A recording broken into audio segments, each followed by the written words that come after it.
Assalamualaikum warahmatullahi wabarakatuh.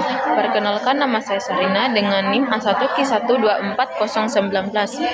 Di sini saya akan menjelaskan sedikit penjelasan mengenai metode supervisi dalam bimbingan dan konseling. Supervisi dalam konteks bimbingan dan konseling adalah sebuah upaya pembinaan dan pengawasan yang bertujuan untuk meningkatkan kompetensi profesional guru BK atau konselor sehingga layanan yang mereka berikan kepada peserta didik menjadi lebih efektif dan berkualitas. Metode supervisi ini kami membagi menjadi dua metode besar, yaitu metode individual dan metode kelompok. Pemilihan metode yang tepat tergantung pada kebutuhan dan permasalahan yang dihadapi oleh konselor. Yang pertama itu metode supervisi individual. Metode individual adalah pendekatan yang paling sering dan penting digunakan dalam BK karena sifatnya yang fokus dan klinis.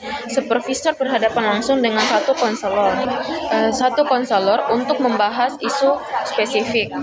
Untuk penjelasan singkatnya yaitu pertama, kunjungan dan observasi pelayanan mengenai praktik konseling di lapangan. Tujuannya itu untuk mendapatkan data yang autentik. Untuk pelaksanaannya, supervisor mengamati langsung saat konselor melaksanakan pelayanan, baik itu konseling perorangan di ruang BK atau bimbingan klasikal di kelas. Fokus utama adalah pada keterampilan teknik konseling seperti attending, reflecting, clarifying, dan etika profesional konselor. Yang kedua, pertemuan individual atau konferensi. Ini adalah jantung dari proses supervisi individual yang terbagi dalam dua tahap. Yang pertama itu pra-observasi, diskusi awal antara supervisor dan konselor untuk menyepakati fokus amatan, tujuan layanan, dan instrumen penilaian. Yang kedua, pasca observasi atau umpan balik klinis. Setelah observasi, supervisor memberikan umpan balik yang objektif berdasarkan data yang dicatat, bukan berdasarkan opini. Tujuannya bukan menghakimi, melainkan membantu konselor merefleksikan kelemahannya dan menyusun rencana perbaikan. Yang ketiga itu studi kasus atau case study.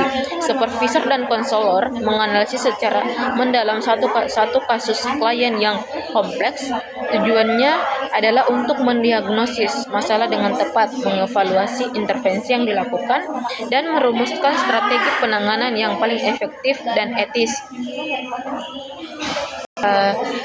Yang keempat itu menilai diri sendiri atau self assessment. Konselor diminta secara jujur menilai dan merefleksikan kompetensi, keterampilan, dan efektivitas diri mereka sendiri. Ini mendorong kesadaran diri profesional sebagai dasar untuk pertumbuhan berkelanjutan. Yang poin kedua itu metode supervisi kelompok, di mana metode kelompok digunakan ketika terdapat beberapa konselor yang menghadapi tantangan atau membutuhkan peningkatan kompetensi di bidang yang sama. Metode ini efisien dan mendorong kolaborasi. Untuk teknik penjelasan singkatnya yaitu diskusi kelompok fokus atau FGD. Tujuannya itu membahas topik-topik umum dan kebijakan terbaru yang relevan dengan BK, seperti implementasi kurikulum baru dalam bimbingan atau tren permasalahan remaja. Yang kedua itu lokakarya atau workshop dan pelatihan praktis yang spesifik dan kompleks. Tujuannya yaitu meningkatkan penguasaan keterampilan.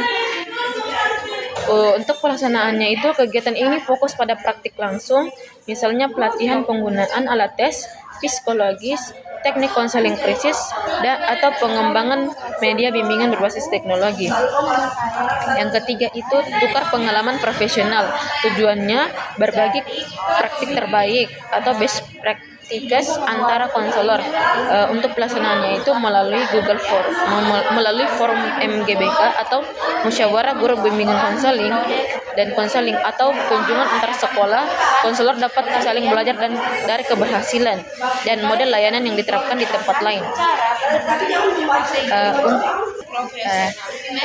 Inti dari materi di sini yaitu supervisi bukanlah kegiatan infeksi atau mencari-cari kesalahan, melainkan sebuah layanan profesional yang bersifat kolaboratif, konstruktif, dan berkelanjutan. Dengan menerapkan metode ini, individual dan kelompok secara terencana, kita dapat memastikan bahwa setiap konselor itu memiliki kompetensi yang memadai sehingga layanan, bimbingan dan konseling di sekolah dapat berjalan optimal dan mampu mendukung pertumbuhan serta perkembangan optimal setiap peserta didik. Baik, terima kasih. Itulah penjelasan singkat dari para materi saya. Assalamualaikum warahmatullahi wabarakatuh.